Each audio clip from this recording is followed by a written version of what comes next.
joining us live, and to those listening in afterwards, welcome to the 14th episode of the FIP Digital Programme on the Development Goals, setting the goals for the decade ahead. Today's episode is focused on the FIP Development Goal 13, Policy Development. Let me first introduce myself. Most of you will know I'm Catherine Duggan, the Chief Executive Officer of the International Pharmaceutical Federation, and I'm truly delighted to be here with you at this event today.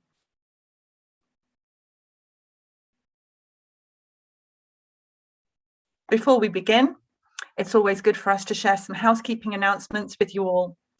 This webinar is being recorded and live streamed by YouTube. The recording will be available on our website, www.fip.org. You may ask questions using the question box provided. We'd love to hear from you and find out where you're viewing us from. You're welcome to provide us with feedback at webinars@fip.org, or even if you're not, to become a member at our membership registration part of the website. So let's begin briefly by introducing you all to the digital programme that we've got here today.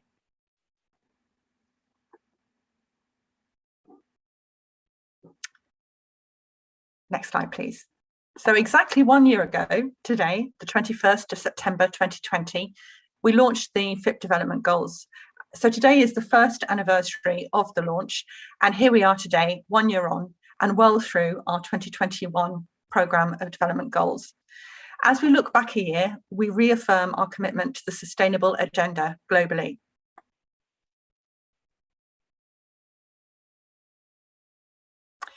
Setting goals for the decade ahead is the FIP 2021 digital programme on the goals. It's a comprehensive online event series to provide coverage of the 21 goals over 21 events during 2021. There's a theme there. The main aim of the 21 digital events is to start the conversations to mobilise global pharmacy development and transformation through these development goals. By engaging our profession, our members and our colleagues everywhere, we aim to provide a description, direction and context for each specific goal. Monitoring and evaluating through data, through evidence and intelligence, and by identifying the priorities that you have across practice, science and workforce and education is also part of this programme. The 21 events have run since March until September this year, with about an average of 2 events a month, a particularly busy September, which coincides with this week, World Pharmacy Week, and of course, World Pharmacist Day on Saturday. You can pre-register to all events by visiting events.fip.org, but also you can go back and look at some of the events you may have missed or may need to revisit. So colleagues, back to this event today, World Pharmacist Pharmacy Week and the first anniversary. The event outcomes that we plan for you are to describe the FIP development goals, explain the components of DG 13 and the 3 elements, workforce and education, science and practice, and how policy is absolutely essential for all. Secondly, we want to showcase the FIP tools, the evidence and resources to support Development Goal 13, the implementation across the 3 elements. Thirdly, to identify priorities across practice, science and workforce and education within the development goal. And fourthly, to discuss the importance that monitoring and evaluation through data, evidence, and engage participants with FIP's Indicators Development Project. So without further ado, I think it's time that we start to introduce our speakers. And in order to ensure relevance today, we invited a set of speakers from the list that we have at FIP who've been engaged in policy committees, policy development and policy initiation at FIP. We sent them all questions about their areas of expertise and their areas of experience, and we asked them to prepare a 1-minute response to each question. Virginia is here with us live, but we have a mini video from her. Virginia is the Vice President of the Uruguayan Association of Chemistry and Pharmacy. And Dara Connolly isn't with us today, but he's also submitted a video for us. He's the ex officio president of the Irish Pharmacy Union.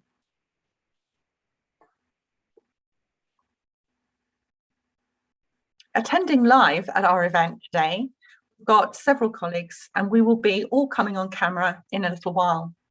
We have Mahmoud Abdelrahman, President of the Egyptian Foundation of Clinical Pharmacy, Paul Sinclair, the Chair of the FIP Board of Pharmaceutical Practice and a Vice President of the FIP Bureau, Ramesh Walpola, Senior Lecturer, School of Population Health, University of Sydney,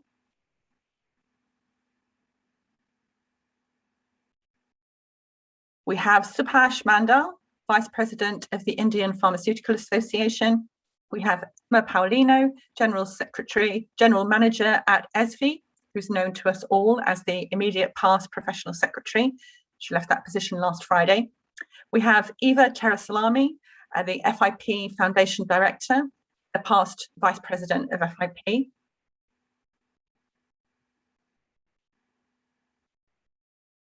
We have Ali J. Shipman, Director, State Policy, National Alliance of State Pharmacy Associations. We have Luna Al-Baziri, Executive Committee Member of FIP Hamis for Africa and Middle East, Founder and Manager of Luna Farm Pharmacy. We have Marianne Thermos, Director of Medication Safety and Quality, the American Society of Health System Pharmacists.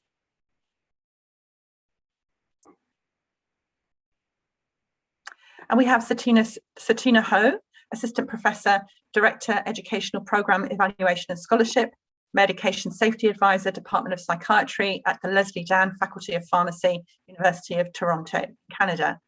We have Marit Eckstein, who is the Workforce Development Hub Lead for Advancing Integrated Services, DG7, and Academic Section EXCO and Newsletter Editor.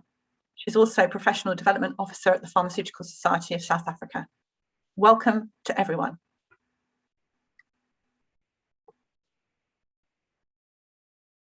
Now, before we hear from our speakers, we wanted to remind you of the FIP Development Goals. As I mentioned before, they were launched this day last year as one FIP goals that bring together pharmaceutical practice, science, and workforce and education. As you will know, colleagues, that as part of our vision and mission, we believe firmly that we can have no pharmaceutical care without a pharmaceutical workforce, and we can have no pharmaceutical care without a scientific foundation for the next decade.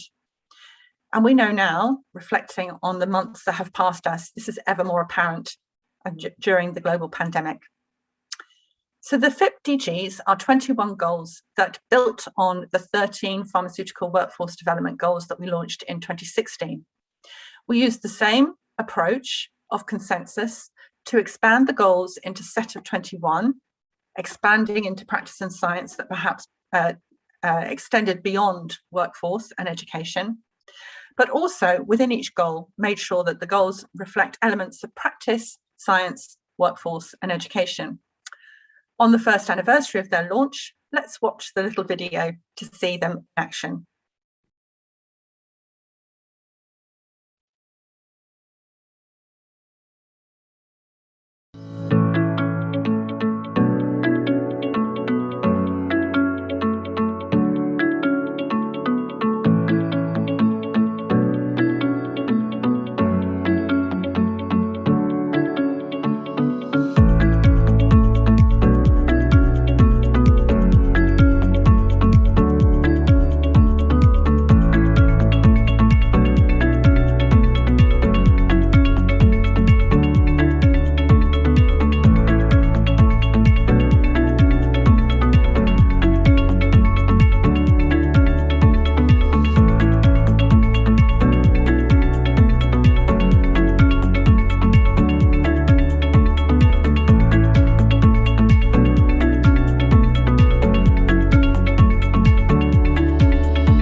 so much, and wonderful to see that video again. It's hard to believe that a year has gone past. So today, the focus is on goal number 13, policy development. And we'll briefly go through the three elements, one by one. Workforce and education, practice and science. And I just want to note, colleagues, that each of these elements are important and impactful, but for the purposes of time today, our focus will be predominantly on practice. So let's move then to the workforce and education element. Clear and manageable strategies to implement comprehensive needs-based development of pharmaceutical workforce through the entire professional career life cycle. Very important. The mechanisms for this are to adopt and strengthen sound policies and enforceable legislation for holistic needs, and the needs-based approaches to professional development across all settings and stages. To develop strategies where pharmaceutical science and professional services are the driving forces for this activity, and strategies to include policies addressing pharmaceutical workforce welfare, well-being, and safety in the workplace. Again, through COVID, we know how important this is.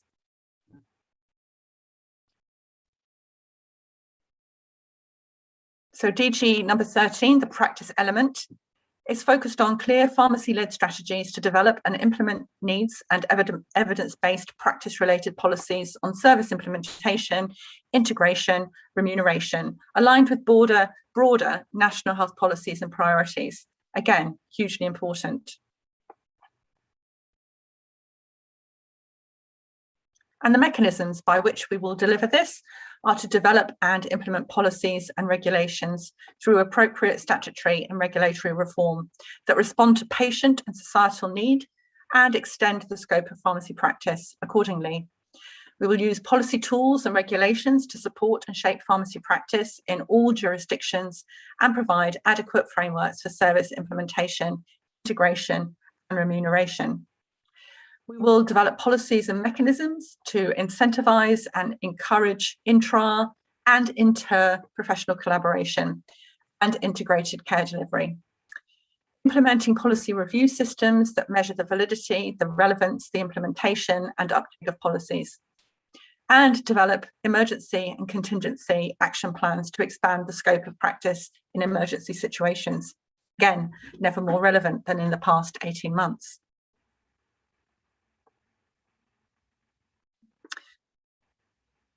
And then we focus on DG 13, the science element, define strategies to implement needs-based pharmaceutical policies that drive national research priorities, intellectual property protection, licensing, pricing decision for medical products.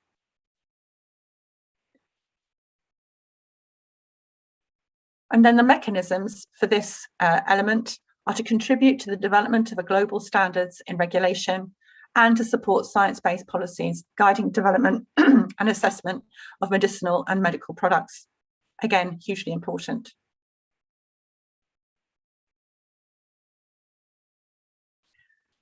Okay, colleagues, now going to move to the panel discussion. And before we move to the panel themselves, let's hear from Dara Connolly, who submitted a video answering the following question.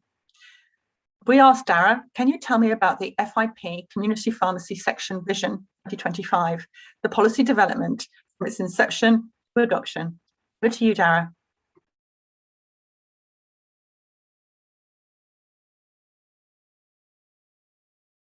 Community Pharmacy Section Vision 2025, Pharmacists at the Heart of Their Communities, is a policy document from FIP, which has, from its very inception, had at its heart the knowledge that pharmacists at the heart of their communities can offer more to the communities that they serve and offer more to the healthcare systems within which they work by being allowed to work to the peak of their professional practice and their professional competencies.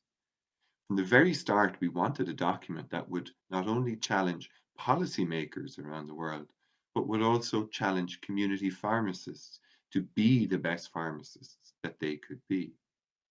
We were very lucky in the community pharmacy section that we had knowledge and first-hand experience of best practice from around the world, but also people who are community pharmacists practicing in those particular settings where we can see pharmacists adding the most back to the communities that they serve. We were also very lucky to have advice from member organizations about how policy development can be successful, but also where the pitfalls can arise.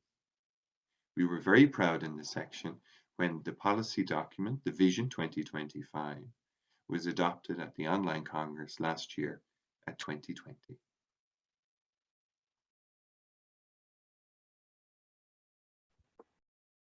Thanks so much to Dara. And you've got to love technology, colleagues, which means people can be with us even if they can't be with us. And then we have the best of both worlds. We have a question that we asked Virginia, and she's here with us on the panel, but we have her video that we can share with you all. We asked her, how can we, through policy enablement, support pharmacist roles in responsible use of medicine? Over to you, Virginia.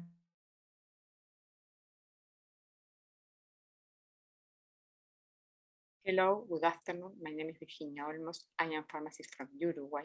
Thank you for the invitation. As for the first question, in my opinion, pharmacist education should have a strong component in pharmaceutical science, as well as in generating attitudes, abilities, and competence to implement the best practice in pharmacy.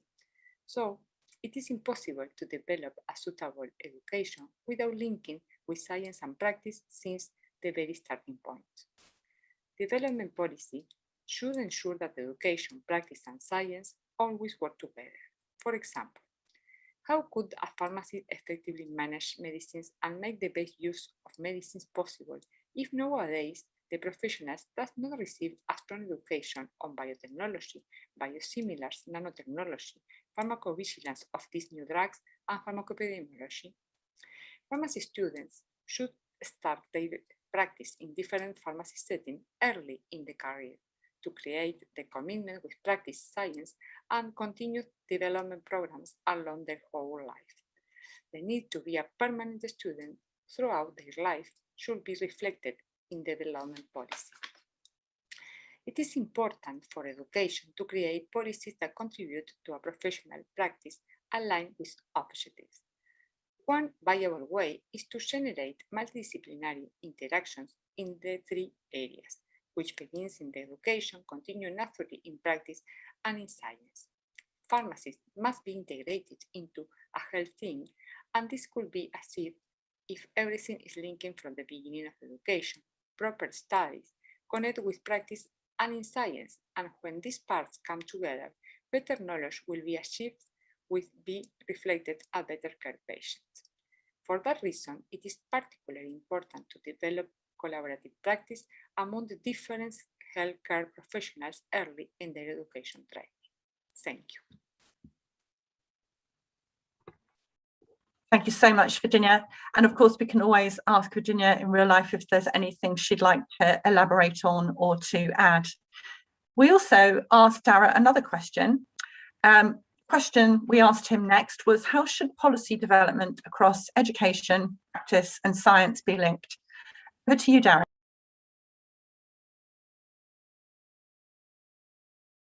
My name is Dara Connolly, and I am the Vice President of the Community Pharmacy section of FIP.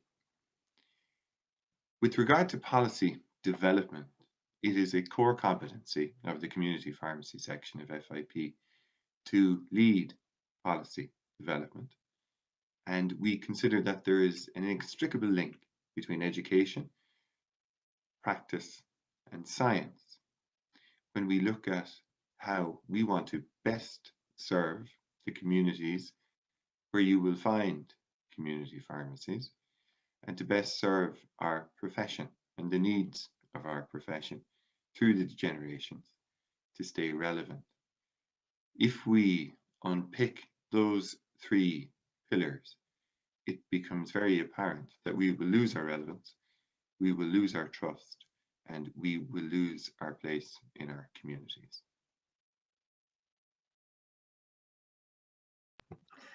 Very good insights there from Dara. And again, we see the overlap across all the elements. So lastly, we asked Virginia the same question that we asked Dara: how should policy development across education, practice and science be linked? Let's see what Virginia contributed.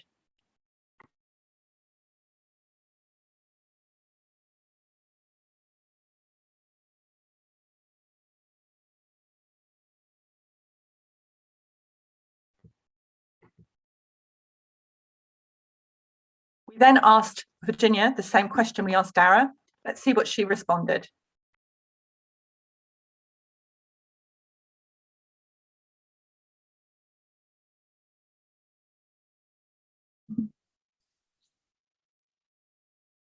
Well, I am Virginia Olmos from Uruguay. As for the second question, I think that the legislation could also collaborate by requiring that a pharmacy must be always present in the pharmacy.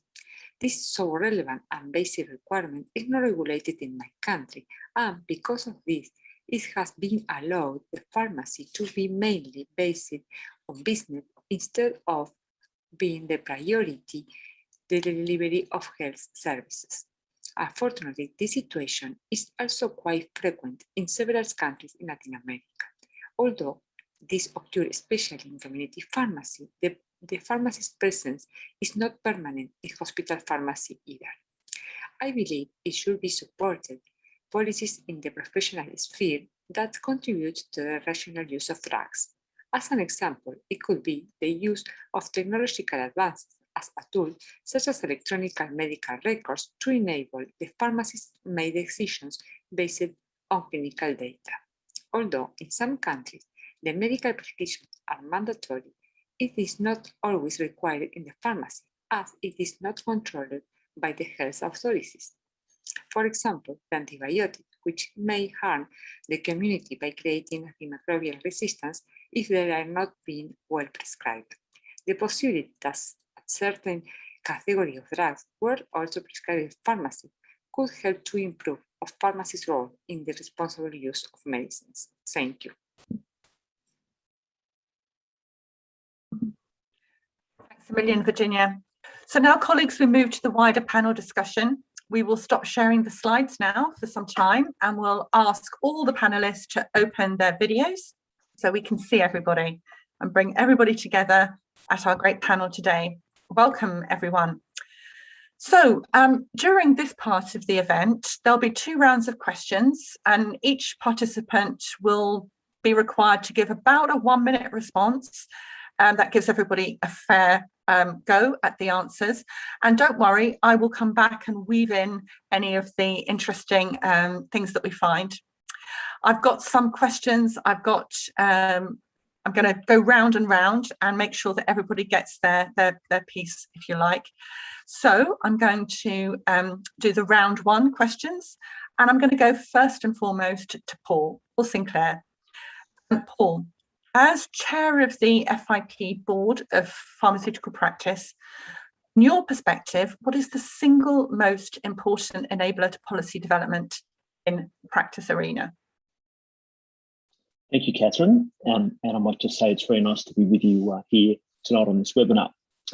To enable policy development in pharmacy practice at a member organisational level or a government level or a service provider level, we must be able to identify capacity within our workforce to deliver, whether it be delivery of new professional services or significant practice change initiatives. A competent, well-educated workforce will always be best placed to deliver against a broadened scope of practice or any form of enhanced practice facilitated by policy change. Pharmacists are often referred to as the most accessible primary healthcare professionals, and this has been particularly apparent during the COVID-19 pandemic. To fully leverage that accessibility and to enable policy change by government or by the profession's regulators, we must have the necessary skill set. Pharmacists have made huge advances with expansion of scope of practice in the past decade. All have been enabled by policy change informed by evidence of a profession properly skilled and resourced to deliver health outcomes. That has particularly been borne out by our adoption of vaccination services through community pharmacy. Catherine, there is one other principal enabler, which I'll quickly mention, and that is that member organisations should engage with policymakers, whether they be governments or regulators, so that they understand the value proposition that their pharmacist members deliver. The more they understand what we do and how we do it, the stronger advocates they will become for us as a profession. Thank you, Catherine. Fully agree, Paul. I'm not going to comment too much on each presenter because, as everybody knows, I can chat a lot, and really it's about the panel this evening. But I think there will be some common threads we can start to pull out as we go along. So really, Paul, we're saying that a policy is a written document, and we have to all work to bring it to life and make sure there's resources and enablers and evidence of impact to support the policy implementation. Fabulous. Thanks so much, Paul. Everybody has a role to play, colleagues. And I'm going to go to Mahmoud next. Mahmoud, can you tell me, in your opinion, which areas in pharmacy practice and service provision require advancements for policy and why? Thank you so much, Sidi. It's my pleasure to be among this wonderful panel for a very important discussion such as policy. I think policy is very important because setting a strategy and setting a policy is the most important thing to work on advancing pharmacy career and professional services. We need to set policies that are achievable, measurable, and ambitious. Going to your question, I think we need the policy set up in all pharmacy practice and services, but especially with those dealing with education, training, and patient interactive services. For education, we need to update and amend the current educational systems to reflect advancement in patient care and to make it more interactive and have more student engagement both in under and postgraduate levels. For patient interactive services, we need to amend and update policies dealing with patient services such as patient counseling, to make the pharmacist as it's supposed to be the key individual and key healthcare professional for advising and counseling patients both during and after prescription. So again, Mahmoud, whilst it's specific to the question I asked you, the similar themes that Paul raised about the fact that a policy needs to then be operationalized on a wider basis. And we've got to think about all of the elements, which could be a very good learning tool. Thanks so much, Mahmoud. And you're quite right to say welcome to everybody. It's really great to be with everybody on this panel today. I'm going to go to Ramesh next. Ramesh, as with all of our other panel members, people have come with varying degrees of expertise and all membership of FIP policy committees. Specifically, you're a member of the Policy Committee on Patient Safety. Can you tell us how policy development enables quality patient care and safety? Thanks, Catherine. As you said before, a policy can be a whole range of different things, but essentially it is a document that articulates decisions and the plans that have been made by an organisation that have been put in place to achieve some overarching goals. So within quality and safety, a policy sets up the broader goals of a health system or organisation around healthcare quality and have generally been developed as a result of shared experiences of where things have gone wrong or being proactive to ensure things go right to ensure patient safety. However, simply having a policy is not necessarily sufficient to ensure quality and safety. What we typically see is that there are other sort of documents such as protocols, which are used as a way to operationalize policy. And protocols establish customary or acceptable ways to accomplish a specific task by outlining the sequence of steps of required actions by specific individuals or groups. And we've seen that around even the dispensing process or even hand hygiene most recently during the COVID pandemic.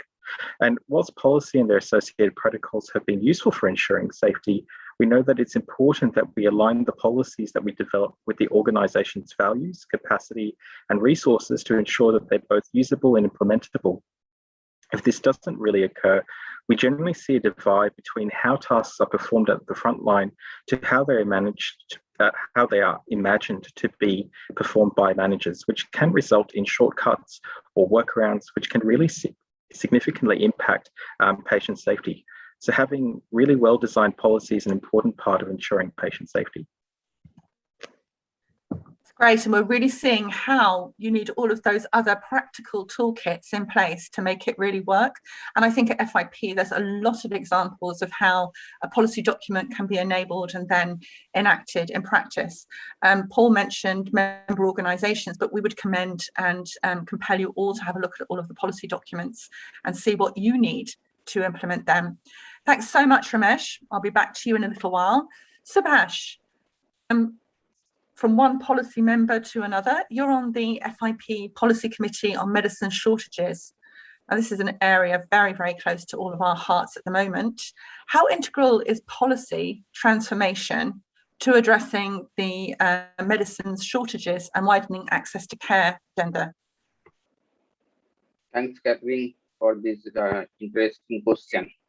Actually, policy setting by a country played a crucial role in addressing medicine shortage and improving access to essential medicine. Preparation and implementation of therapeutic guidelines, proper price control mechanism, and giving priority to appropriate healthcare professionals should be able to dispense. Professionals can play a vital role. As for example, the British Medical Association has adopted a policy so that pharmacists should be able to dispense an equivalent dose of an appropriate and available alternative medicine when the prescribed dose is unavailable. In some other countries like Canada, pharmacists are allowed to perform therapeutic interchangeable. Some countries like New Zealand has allowed pharmacists to engage in vaccination, including COVID vaccine, considering the need of the vaccinator to vaccinate the entire population. So from this example, you can see how the policy have the impact on availability and accessibility of medicines, as well as to maintain the shortage of medicine. Thank you so much, Sebastian. And again, you know, learning from other countries, using the lessons learned from different parts of the world really help us accelerate change. This is a really big issue for all of our countries at present. I'm going to move us now to Eva. Eva, a subject very close to your heart, but I think this is the importance of good policy making. We have to feel passionate about it. So for you, what is good pharmacy practice and how is it a successful example of a policy enablement tool? That's really what we're after, isn't it? Welcome, Eva. Thank you, Catherine. And a happy Good Pharmacist Day to everybody. So we will celebrate. We have a good reason to celebrate. Well, good pharmacy practice, as we know, is the quality management program, which is accepted by both FIP and WHO, and that the GPP aims at pharmacy practice development so that the practice as such becomes good pharmacy practice. And to change the PP to good pharmacy practice at the national level and to maintain the work which is described in this policy document, you need a very proper situational analysis and collaboration with the regulators and policymakers to change the role of the pharmacy and the pharmacists to work more in the clinical role, which we call pharmaceutical care. To be successful, the implementation of GPP principles, we need a lot of policy making and a good change management plan, collaboration inside the profession and with all other stakeholders, well-organized continuing education, etc. So we have all the three elements here. We also need the research to guarantee the results of our efforts. We have very good examples of a successful GPP implementation projects from all over the globe, I would say. FIP has run those developing processes in 2010s, And also the national member organizations have taken a very active role in implementation GPP. And I see the GPP document still as a very important for our MO's policy development, and I think it's usable still in our work in the national level. So thank you, Catherine, for asking. Thank you, Eva. Now, an area very close to all of our hearts is sustainability. And I think there's something for us all to remember, that policies may gain longevity, they may gather years, but they can still be highly relevant. So I don't think that being an old policy means it's not a useful policy. Perhaps we need to just update things with member organisation experiences, for example. But Eva, we definitely wouldn't want to lose the GPP from our library of policy toolkits. So it's very good to be reminded of it. Thanks, Eva. I'll be back to you in a little while. And I'm going to move us on now to Emma. Hi, Emma.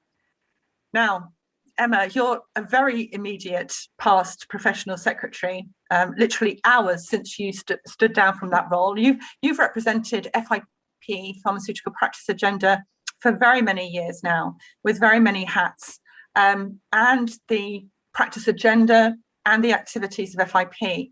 Now, from your perspective, and as you move to your presidential role of a valued MO of FIP, what would you say, Emma, is the single most critical barrier to policy development in pharmacy practice, and why? Because I think understanding that will help us understand how we can overcome these. Well, thank you very much, and thank you very much again for the opportunity to be here today and answer these interesting questions, and also hearing about the answers from the distinguished panel. So from my point of view, I think that the most important thing, and we have to do that first, is to ensure that pharmacies, and specifically pharmacists working in community pharmacy and community pharmacists themselves, are considered part of the healthcare system. So an integral part of the healthcare system. Because as Paul mentioned, it is very important to establish relations with the right stakeholders, and most often even at the national level, the interaction that the community pharmacy representatives have are with parts of the government that are more focusing on the dispensing of the medicines part and the economic part of the business of running a pharmacy, and not so often the healthcare contribution that community pharmacists can make to the overall healthcare system. And I think that first and foremost, you have to ensure that there is that acknowledgement that community pharmacies can add value to the healthcare system and are considered an integral part of the healthcare system. And that has been, I believe, one of the most important barriers in policy development, is to really be able to be sitting at the table with the right people that can make the right, the good decisions and the right decisions about how to integrate community pharmacies in the overall healthcare environment. That's very good insights, Emma. And I think what we're really seeing now, colleagues, is it's not quite as simple as writing a policy. Even if you can get consensus, you have to have all of these pieces of the jigsaw sitting around. And where a country or a member organisation may struggle to get heard at top tables, then we can bring examples from other countries as well. That's what FIP's really good at, providing the network for people to learn from each other. Thanks, Emma. I'll be back soon. Now I'm going to move to Luna. Luna, coming from the Lebanon, where you are not only living through the pandemic, but you've had, of course, the Beirut blast over a year ago, economic strain and the conflict that arises from all of that.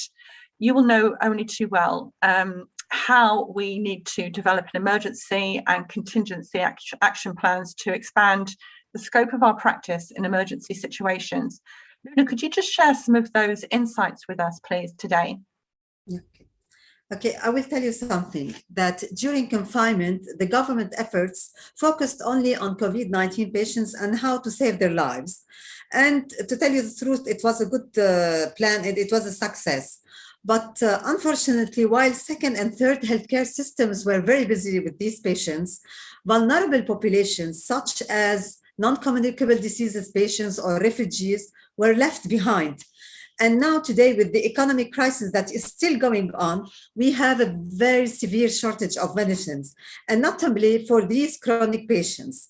So can you believe that in Lebanon now, cancer patients cannot and are not able to find their medications inside or outside the hospital? So we don't have a plan B in the government.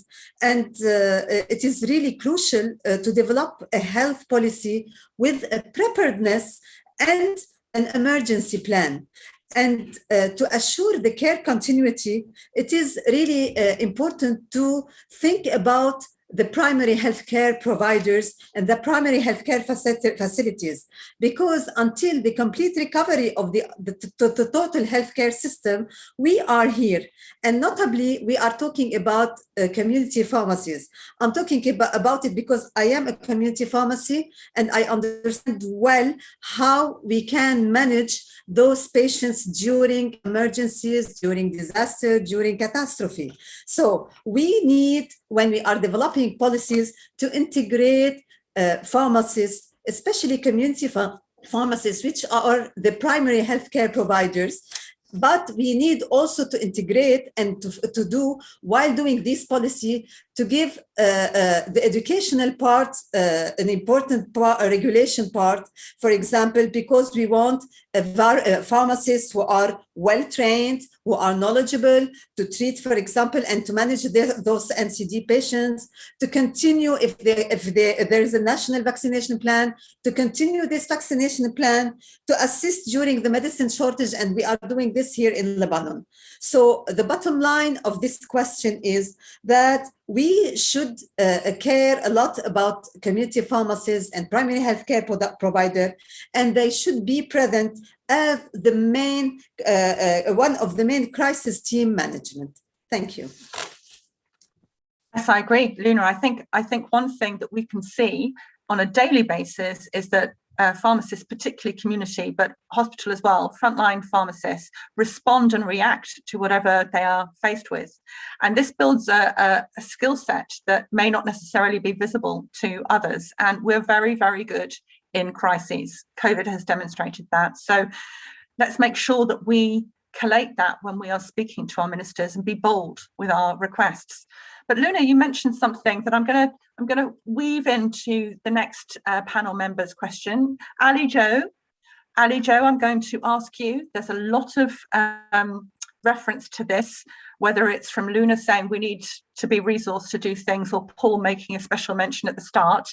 But Ali Jo, you're a member of the FIP Policy Committee on Remuneration.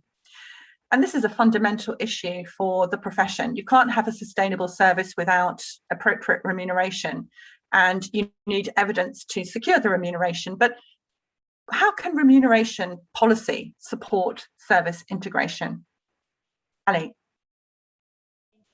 And I'm going to end up, I think, echoing what a lot of the other panelists have said. And so I thank you all for your insights. But I think the key thing to know is that provision of services and remuneration are intrinsically tied together. And so I know you mentioned it, you need services to be sustainable in order to provide them long term. And you can't fully integrate services into a practice setting without an appropriate remuneration model for those services. And so I think an important part of remuneration policy needs to make sure that incentives are properly aligned for those services, so that the needs of patients and communities are put first. And I think if those incentives are properly aligned, if you get that right, if you get the remuneration set appropriately, then it can really serve as a huge catalyst for integrating those services and for getting a more comprehensive and widespread implementation of services that pharmacists can provide.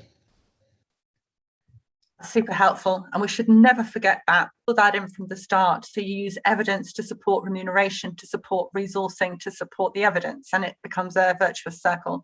Thanks so much, Ali Jo. We'll be back to you shortly, but I'm going to move on to Marianne now. And Marianne, I think all of these start to overlap with all of the issues that we're seeing, but particularly for you, how important are policy review systems that measure validity, relevance, implementation, uptake of policies? We've just mentioned remuneration, that's one example, but any that you can think of, Marianne, over to you. Thank you, Catherine, and thank you for having me on this panel. I think I will be echoing a number of comments that my esteemed colleagues have stated, but let me start first by reviewing in a systematic and standard way what we do is foundational for quality and quality improvement. And reviewing policies is no different than that. So policies need to be reviewed everywhere where they're created and used. And this includes everything from the community pharmacy or the pharmacy department to organizations, insurers, payers, government, and professional associations. In fact, this week is policy review at the American Society of Health System Pharmacists, where we annually review and assess our policies, because policies drive processes, decisions, and advocacy. So it's extremely important to make sure they do the three things that you asked in the question. Are they valid? Does this policy still assure processes are performed that achieve the desired outcomes we're looking for in patient care? Is the policy relevant? Does it reflect high value of patient care? And can it be universally implemented efficiently and at a reasonable cost? And I think I have an example in the United States where well, for most part, at the lower level, organizations and pharmacy departments often yearly review their policies for this very reasons. Our challenges, as in the one of the questions, is really at the state, national, or global level, which tend to be slow to change.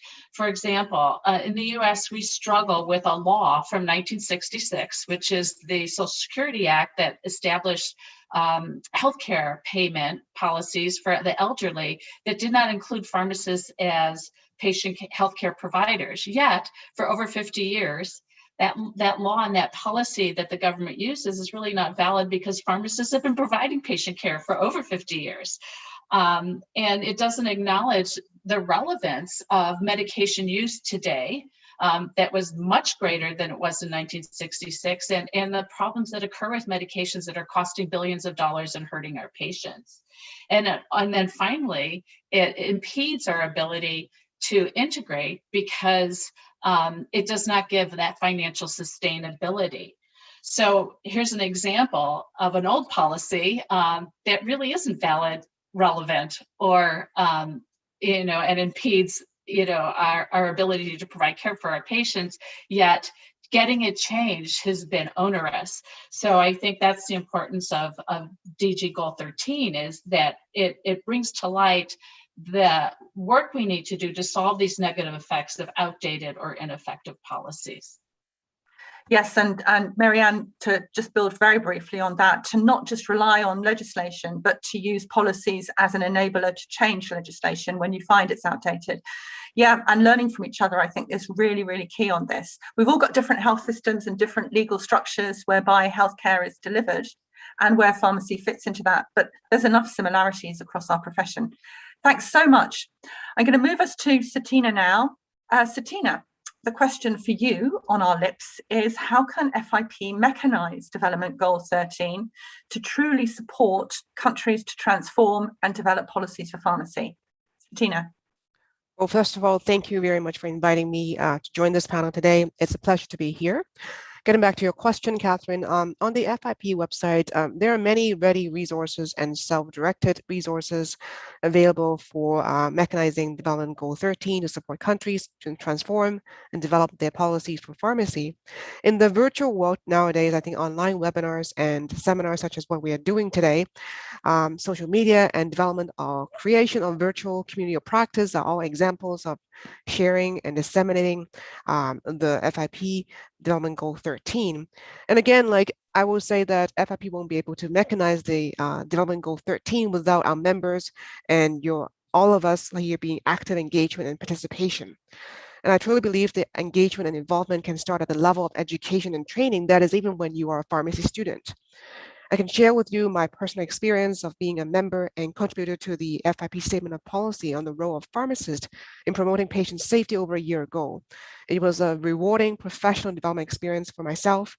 I was able to share my experience in medication safety reporting and analysis, and also meet colleagues and peers from other countries during the policy development process. That is during all the virtual meetings over several months. Therefore, I would really encourage members, pharmacy professionals, involvement in policy development as part of our lifelong professional development endeavors. It is only through ongoing mutual sharing and learning across different practice settings, different communication platforms, then we can leverage on and also support FIP to mechanize Development Goal 13 and truly support countries transform and develop their policies for pharmacy. That's a really excellent insight, Satina. I love the idea that if you're going to be influenced by policies in your practice, then why not be part of the influencing of the policies? It's a great circle. Thanks so much. We'll be back to you in a little while. And then I'm going to go to my final colleague on the round table, last but not least, Mariette. In your opinion, which areas in pharmacy practice and service provision require advancements in policy? Where might we have the gaps, Mariette? Over to you. Thank you, Catherine, and good afternoon to everybody, and thank you for the opportunity to participate. And Catherine, a few of the aspects has been touched on already by a fellow panelist, which actually tell us one thing, is that all of us are actually struggling with the same policy issues in our countries, which is on the one hand good news, so because then collectively we can solve that. But if I touch on the point of remuneration, in South Africa we really have difficulty to get services for pharmacists remunerated. It is as if our fellow healthcare workers, as well as our government or our regulators, think we should only dispense. It is as if they haven't seen, although we have a published list of services for which a pharmacist may levy a fee, that fee is not compulsory. It's not a minimum fee, it's a guideline. So there is a structure, but it's just not enforceable at the moment by the right people. Then secondly, this brings me then to a potential problem when we move into the universal health coverage on how we're going to remunerate in a collaborative practice setting or in a group practice model where a pharmacist may have a broader role than dispensing. If we only look at dispensing and remuneration through something that in South Africa we call a dispensing fee, that means that remuneration is linked directly to the selling of medicine. And in South Africa, in our white paper for national health insurance, where we are working towards disease prevention and the possibility of less selling, how is that remuneration model going forward really going to work? And I'm not sure if our policymakers are in a place where they start seeing that potential problem. The second issue, I think, where we do need strong policy in South Africa specifically is staffing norms. So how does the workforce work in the practice setting? So there's really a lack of national policy or guidelines. For instance, what is an acceptable workload for the different categories of professionals? If we look at policy specialists, we sometimes only find them on the lower level in the provinces, but really where they're lacking is at the national level where the implementation should be actioned, and it should be actioned nationally. Otherwise, we sit with this polarized effect of every province or every state having their own policy. And then the last area where I think great policy is needed is how we can increase access to medicine. For instance, in Africa, where we have in certain areas the issue of malaria, why can't malaria prophylaxis, where a diagnosis is not needed, why can't that be opened up for the pharmacist to issue that access of medication, and in that way offer a service to a community or a population in a certain area? Thank you, Catherine. Well, again, thank you, Mariette. And I think that's wise words about looking at the actual needs. And sometimes a very simple intervention can be the most effective. I do believe that by listing all these barriers, we can start to find solutions to them. But you have to name it, put it on the table, and then see it, and then address it. So this is very important for us all. Now, colleagues, we have round 2 coming up, but I thought we'd just take a moment to look at any of the emerging questions or the emerging comments that we've got from the people on the event itself. And for that, I'm just going to ask Lena. Lena, can you just field some of those questions, and we'll take maybe one, but we'll also address the others and then move on to round 2. I'm keen that we get some engagement, but not to spend too long because we've got 11 more questions for our panelists.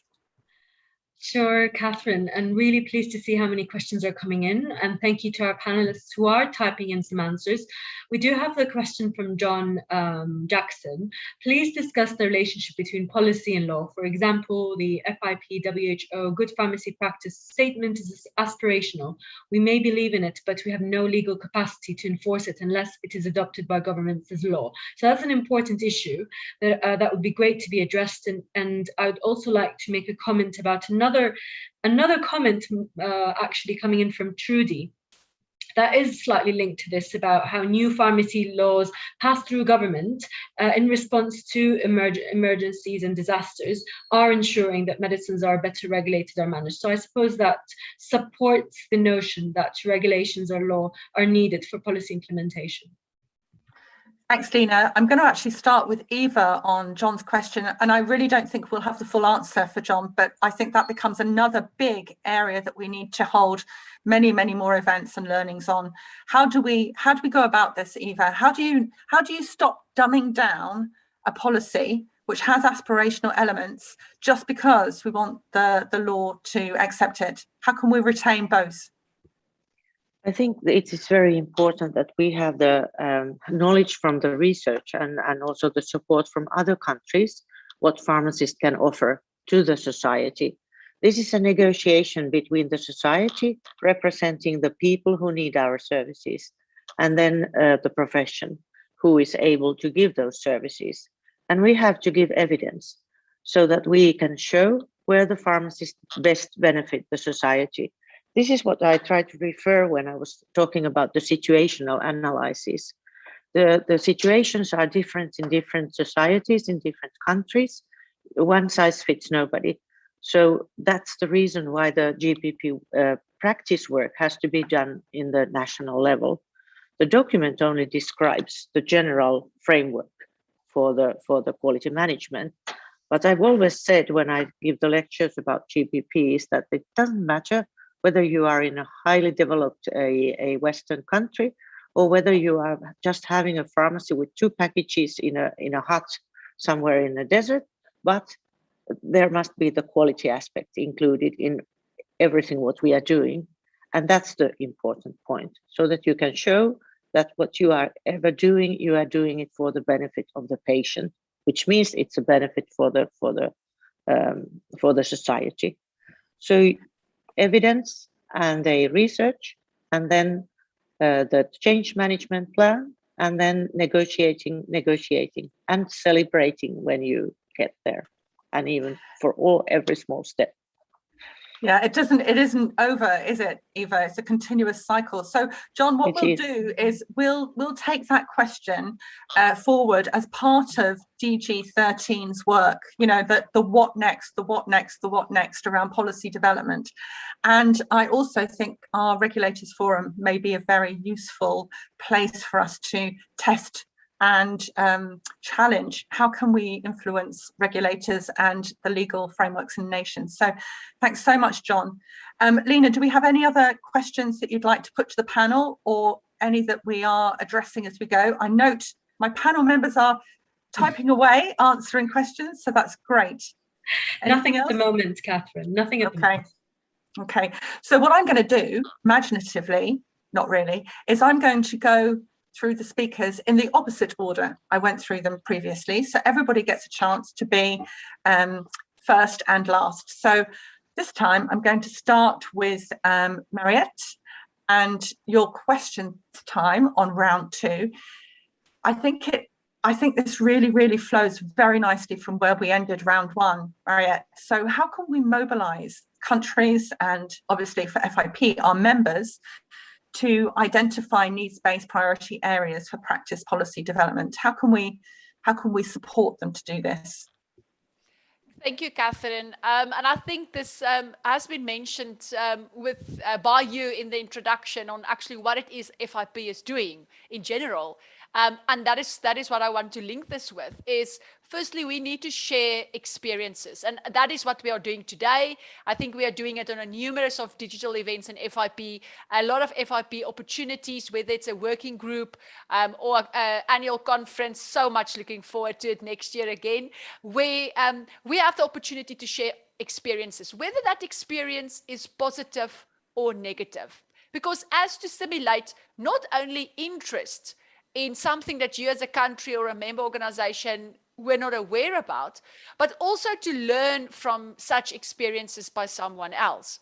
And I think an excellent division in FIP is the Global Pharmaceutical Observatory, where we could see how other countries are doing things. There will be the advocacy documents, the policies and legal inputs, legal instruments, or even assessment of impact. And I think that is the type of information for me working at a member organization.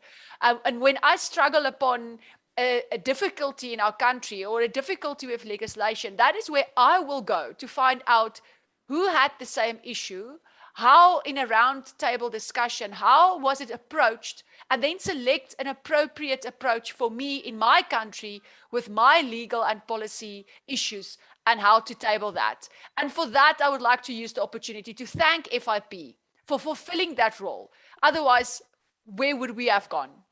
Thank you.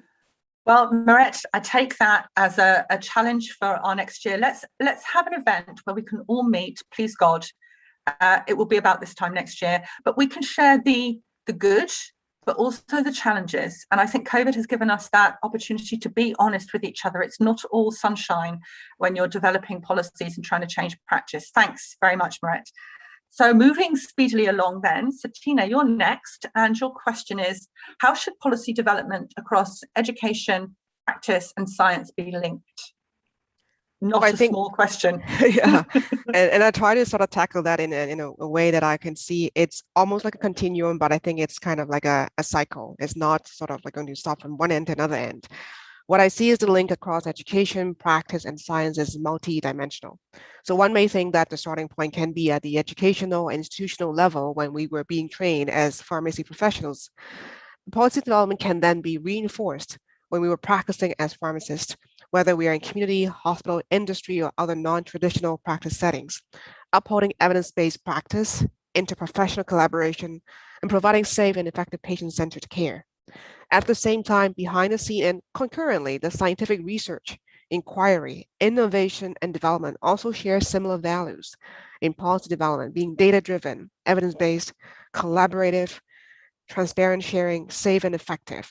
So I think policy development across education, practice, and science are intertwined and interconnected. And I don't think there is like a one point to that point. It's kind of like a cycle ongoingly and iteratively sort of like being created and also reviewed on a timely basis, making sure everything is valid and also being applicable to different practice settings. Thanks so much, Satina. I think you're right. Of course, in pharmacy, we want to see things all delineated in their boxes with their labels on, but actually all of them are combined. So very well put. I'm going to put the same question to Marianne, because, you know, it's really good for us to dig deep into how should they be linked across all of us. And maybe we'll throw that to the participants today and get some of their ideas as well. But Marianne, what are your reflections on this? Well, thank you, Catherine. And I'm going to pull from just what Serena said and also what Eva said. I view it as a continuous cycle. You know, when you practice, you identify gaps and problems that need to be solved. And, and we really turn to the science and research to test ideas under scientific rigor that gives us some level of confidence in the proposed solutions. And then the next step is we need to educate all the stakeholders about these solutions, this evidence, so that it can be implemented in policies that are adopted at the local level to the national level. And that's, payers, patients, providers, policymakers, et cetera. And then it goes back into the cycle of practice to see, did that really solve the solution? And, in my career, I've been all three. I've been a practitioner, a researcher, and an educator. And when I look at that cycle, I think there's areas for improvement in communication, coordination, and partnering in a more effective way around significant and impactful issues, so that we are researching what is the most needed item in practice and what's the most and in a way that we can best educate all the stakeholders. So, so for instance, medication optimization would be one, that we should all be rallying against uniformly and together. That's so good. That's such a good way of thinking about education, where our goals often think about pharmacy education, whereas actually we can educate with knowledge of pharmacy. We can educate through advocacy or evidence others. Very, very good point. Thanks, Marianne, very much. I'm going to move us now to Ali Jo. And really, all of these build, don't they? I think this is a really building goal. And our question for you, Ali Jo, is how can we empower pharmacists to lobby for more service-based remuneration policies? Yes, thank you, Catherine. And I think in my mind, there are kind of three buckets that really stand out. But the first one and the most important, and I feel like we've brought this up several times, but having the data and the research to back it up. So having data and research on the positive impact of pharmacist services and how they improve patient outcomes and how it can be very cost effective for health systems. Really having that data, but also having it pulling out those key salient points. So not just having, here are the studies, but pulling out the points and saying, here's what you need to focus on. Here is what the points that you present to your policymakers or whoever you happen to be lobbying to. I think that's a big one. But the second one, and I want to highlight, I think Mariette said it best in the last round, is letting everyone know what pharmacists are able to provide. And so encouraging pharmacists to show them, bring people in, talk about what you're doing, educate your patients, educate policymakers, insurers, whoever it is. Lobbying is not just as much talking, but it's also showing. And so as far as you're able to invite them to your pharmacy or practice, if you're able, and let them see what you're doing, what you're providing. And I think also the third point is thinking broader beyond pharmacy of what are other healthcare providers, what are their remuneration policies like, what are they doing? I think sometimes we get stuck in our bubble as a pharmacist mindset and don't think about there may be other healthcare providers that we can collaborate with to lobby for, or there could be other remuneration policies out there that we could look at and we could say, let's model ours based very similar to this, that makes sense for us as well. And so I think that's key, as well as looking outside of pharmacy and seeing what other, aspects of healthcare are dealing with as well. Very wise words, Ali Jo. Thanks so much. I do agree. I think also going to governments with another profession alongside to show how you can add value together is often a very good way to get visibility. But these become our little enablers, don't they? And I can see we're going to be gathering lots from our session today. Thanks so much, everyone. So, Luna, my next question is to you. Again, not a very small question, but how can we make development goal number 13 more achievable and measurable for our members? Okay, I'm going again to answer, always thinking as a community pharmacist. And, while establishing health policies, we care a lot to achieve equity so no one is left behind. However, we must keep also in mind that influencing actors such as community pharmacists or pharmacists in general, not to be left behind in health policies. and pharmacists should be supported by all means and tools. So policies, when they are put, should framework and integrate these tools. For instance, the education support, as my colleagues have said, the training for these pharmacists, and remuneration is very important for the community pharmacists and incentive, because they are giving their time, they are giving their efforts, and most of the time it is free of charge. So this is very important while establishing policies, because we want to say thank you for them, at least with this way and by regulating this. Also, we have to take care about something very important, that the regulation must guide and encourage collaboration between pharmacists and other and various health teams, not only during period of peace and prosperity, but what is important, because we as Lebanese have faced that during periods of emergency and during periods of disasters and crisis. So when regulations is allowing pharmacists to expand their roles during these times, it will strengthen what they are doing, it will legalize it, and this role will be much more easier. And finally, what is important also to say that policies should assure the security and well-being of the pharmacists, especially in the community during working in their workplace. Because when you are feeling this good, when you are feeling secure, these teams of community pharmacists will continue providing their daily activities in really the best way. Yeah, thank you. Very good insights there, Luna. I think we're going to put this into the how-to guide as well. Very feasible. Emma, you're next in line, and we're going to ask you, how can FIP mechanize this development goal to truly support countries to transform and develop policies for pharmacy? Well, I would say that this event is a very good example of how FIP can mechanize this goal. But I think that we have already been doing different things over time, which I think cover the different points in the journey that countries may be in terms of this goal. And I think that this is very important that we cover all these stages of development, because we see that countries are at different points of maturity. But we've had transformation programs. We've been very successful with the vaccination issue. So we started out by collecting evidence, and evidence was already mentioned here several times, evidence, data, experiences from other countries, and I think that collecting that into a toolkit can be very valuable and can inform legislation in the different countries and guidelines, and also ensure that some countries' experience in achieving certain services implementation is then used for other countries to learn from.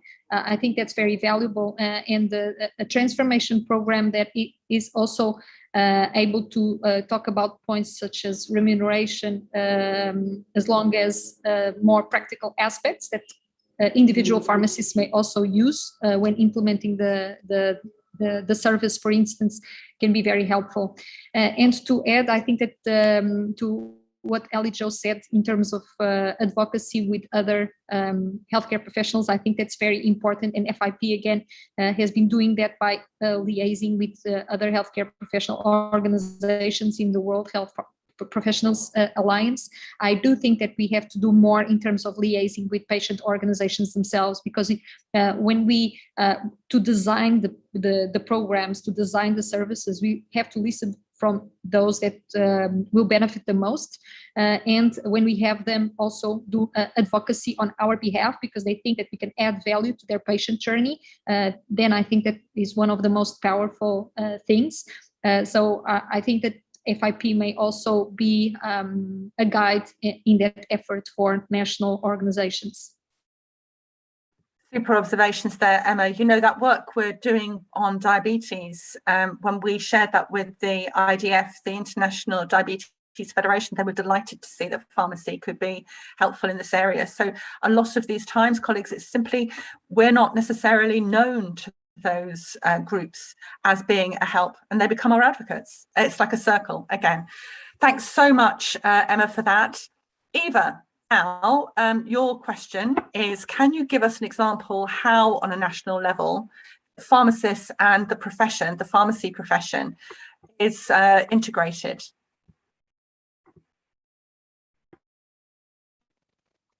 Thank you, Catherine, for asking, because I have to say that I can.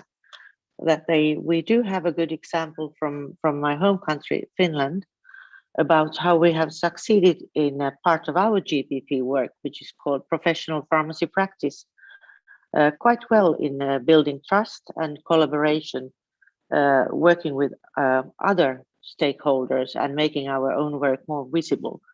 And the example is that we've been part of the national current care guidelines work, so that we have worked in the several disease areas like the NCDs, diabetes, heart diseases, pulmonary diseases, smoking cessation, etc. And in producing these national care guidelines, we have also defined the role of the pharmacist, what the pharmacists play in these efforts to struggle with these NCDs. And based on these programs, we have also educated pharmacists, so that in most of the pharmacies nowadays, we do have contact persons who are specialized in these diseases, and they can then collaborate on the local level with their counterparts in the other healthcare. And in this way, the role of the pharmacies and pharmacists has become more clear to the other stakeholders. And what has now started is that we've been part of the national patient safety reporting system, which has until now worked only in the hospitals, but will now come out to the communities, so that we will be a part, or our work in the dispensing process becomes also more visible in this way, so that all these hazards will be reported. And I think that to reach this kind of a situation, it hasn't been easy, but for a member organization or national pharmacy organization, you need a very clear vision and strategy, and so that you can work towards those goals, and really to implement all the policies we are discussing here. Thank you. Thanks, Eva. That's going to be invaluable for some of our colleagues on the line, and I know others would have examples as well to be able to share. That's really helpful. I'm going to move us now to Subhash, and I do understand, Subhash, there's a question in the question box that you wish to answer. I've got a question for you about aligning the pharmacy policy development with broader national health policies and needs. Subhash. Thank you, Catherine, for this excellent question. Actually, in order to support the national health policies and needs, a country required to frame a pharmaceutical policy that drives the number one, pharmacy workforce development in terms of number and competence. For example, in our country, Pharmacy Council of India, they are updating the course curriculum time to time, and they are introducing new course curriculum as per the need of the hour.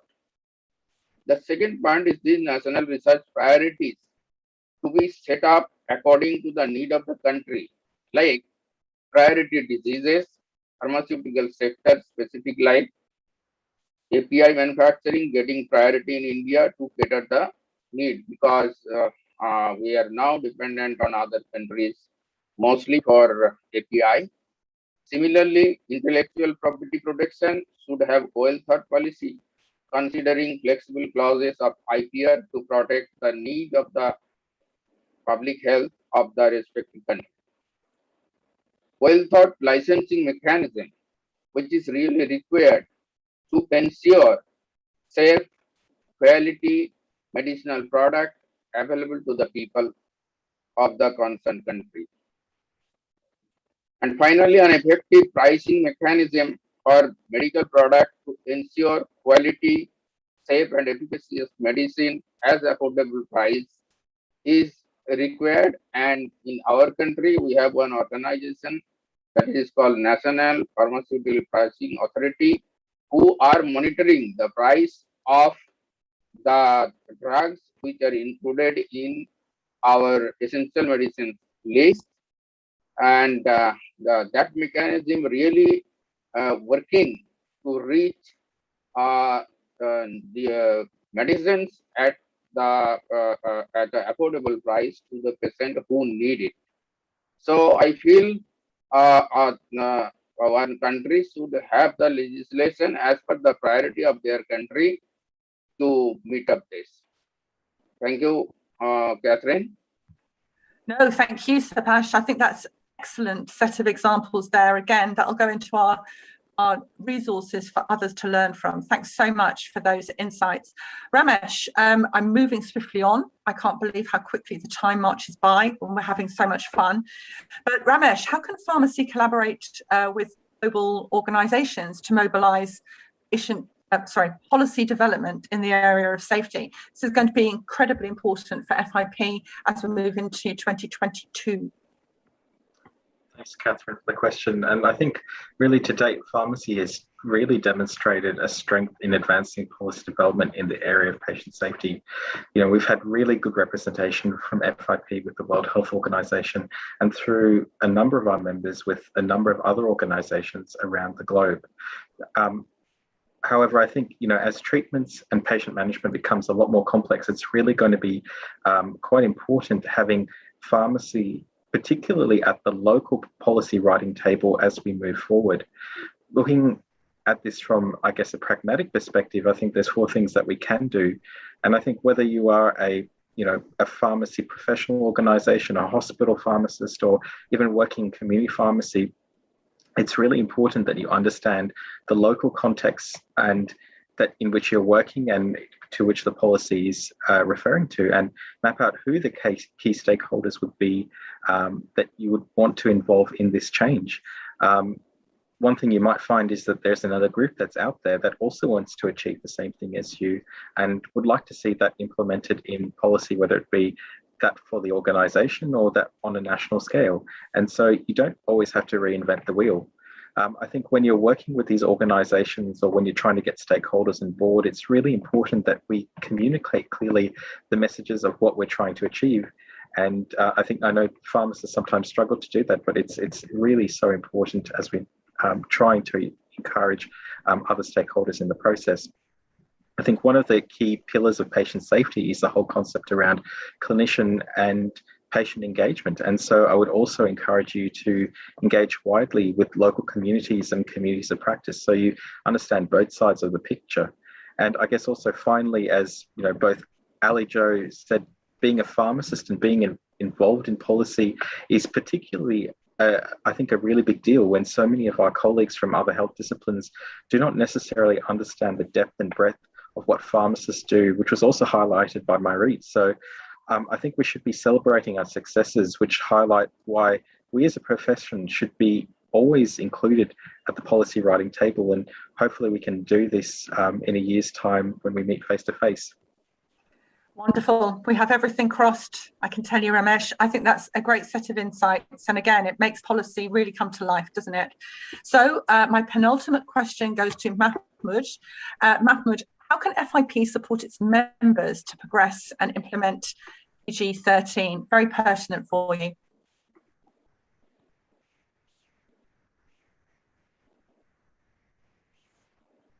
Mahmoud, we have Mahmoud. Let me just check on my screen. I'm not able to hear him. Yes, Mahmoud. We have Mahmoud on the panel, but I think you need to, unmute. Thank you. I had a problem. I'm muting myself. Perfect. You're here now. Yeah, thank you. Thank you, CD. It's a great question. I think my answer will be in 2 parts. First, collecting data, and second part is collaboration. So I think collecting data of individual countries to reflect current status, which I think the role of the hub, the FIP hub. The second part is working with policymakers in various countries, member organizations, national and global healthcare organizations like the WHO to create global policies for development in different areas that could be adopted and later on customized to the needs of different countries to achieve advancement in pharmacy. I think also I have a suggestion to create a policy development program that could be customized to the needs of different countries. I know there is a workforce development program. So I think something like the workforce development program could be imitated to create policies, global policies, global pharmacy policies, working with different organizations that we can later on customize to meet the needs of different countries. Thank you so much, Mahmoud. Great ideas there, and we'll definitely be following up. So last but by no means least at all, Paul, I come full circle to you. I know you don't mind being last in round two. Again, the question comes to you about how can we mobilize countries and members to identify needs-based priority areas for practice policy development? Paul. Thank you, Catherine. And in considering this, I've looked at it more at a local level rather than the global level, because policy, it would suggest as needs-based priority areas is that it's policy which is directed to deliver practice outcomes which deliver the greatest benefits. And those priorities will change depending on where you are. Member organisations need to engage with their membership, perhaps an environment scan of their country or their region or their province, because priorities will be different from one to the other. There might be around non-communicable diseases such as diabetes. It might be around communicable diseases such as COVID-19 or influenza.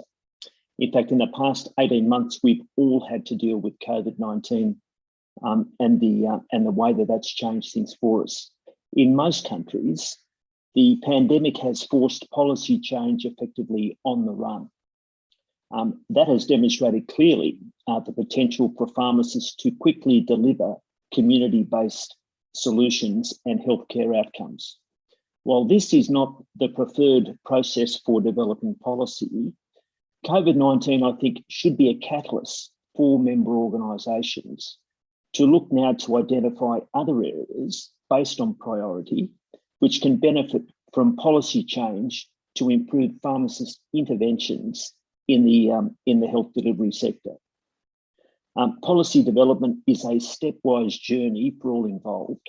Policy evolves over time, and it's not something that happens as it has quickly with COVID-19. A few suggestions: that it's imperative to collect evidence, create the evidence to support the concept. When you have the concept, trial a service. Don't try and roll it out en masse, because quite often with any practice development, there is practice change, and that can be the biggest impediment to a successful implementation. Evidence generated and evaluation of a concept will provide, it will help inform the final policy development based on data and evidence. I was particularly glad to hear Ali Joe's comment. One of the most successful interventions in terms of influencing policymakers with this in Australia is asking politicians to spend a few hours in my shoes, come into my pharmacy, be with me in the dispensary, see the services we provide and the value we add, because we need to mobilise member organisations, certainly, but they need to mobilise the influencers and the policymakers within each country. Thank you, Catherine. Thanks, Paul. I think that's such a marvellous way to close round 1 and 2. And I think there's a lot of overlap in where you started and where you've closed with the round table.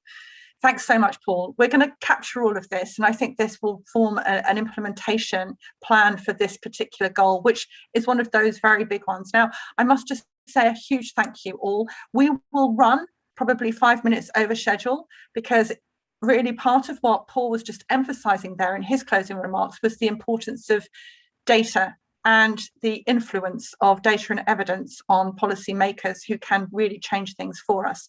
So I'm going to ask now that we go back to our slides, and you'd be welcome to turn off your videos. I'll ask you to say hi or bye at the end, but we'll move back into the presentation. And then I'd like to introduce my colleague, Chris John, who is the FIP lead for data and intelligence, and he'll walk us through very briefly the monitoring and evaluating for DG13. I have a sense, Chris, the work will be intense on this one. Thank you. Thanks, Catherine. Hello, everyone. I will be brief because we are short of time, but the next slide will show you the FIP Global Pharmaceutical Observatory and its importance with data and intelligence. The FIP GPO's mission centers around data, intelligence, advocacy, and reporting. We know the importance of data, and for data to provide us with evidence, and for evidence to provide us with intelligence. And you've heard this from all our speakers today, equally important for this development goal. Data and intelligence, vital to inform policy, to identify gaps in policy, to implement policy. So a really important aspect of this development goal.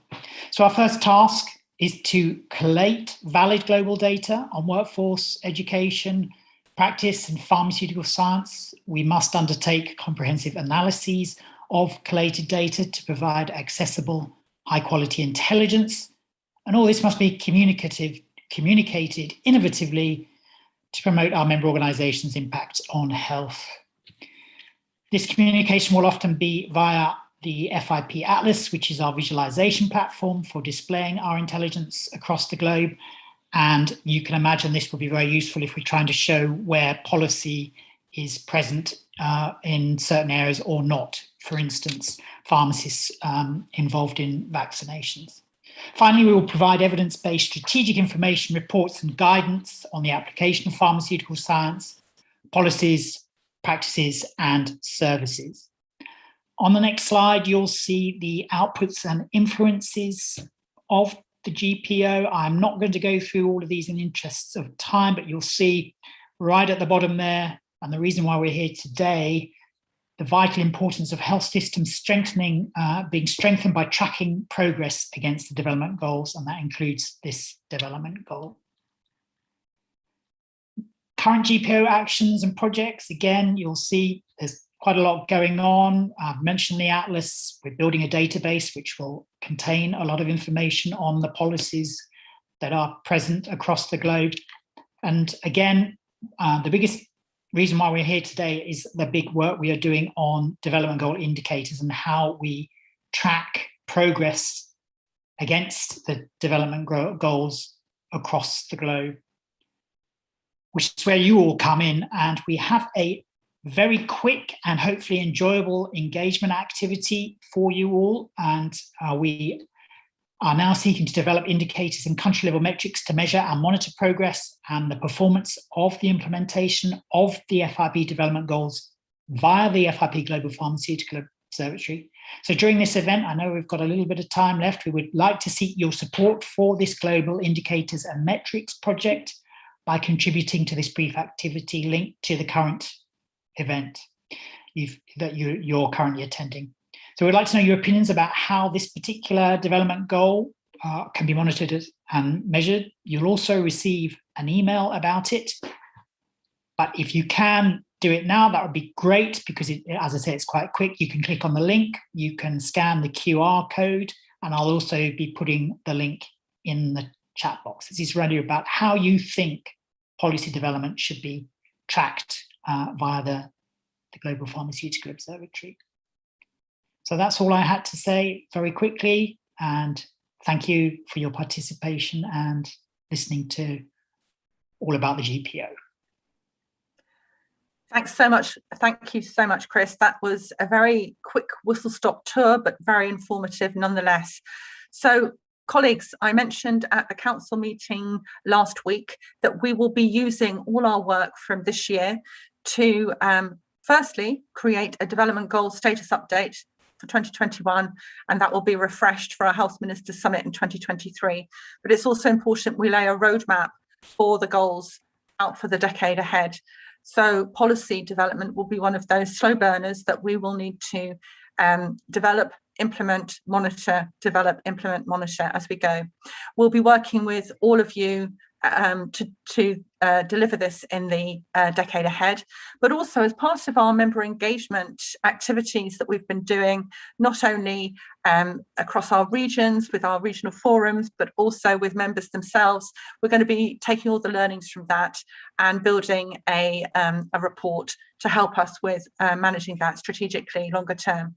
I suppose I just want to say around that is that As we emerge from the pandemic and we can meet face to face, as please God, I hope we can in Seville next year, we still want to retain some of the engagement that has been so invaluable, like this digital event today. So with the next slide, I'm going to invite you all to the development goal number 12, pharmacy intelligence. That's on the 24th of September. And that's really, really key to what Chris has just been presenting.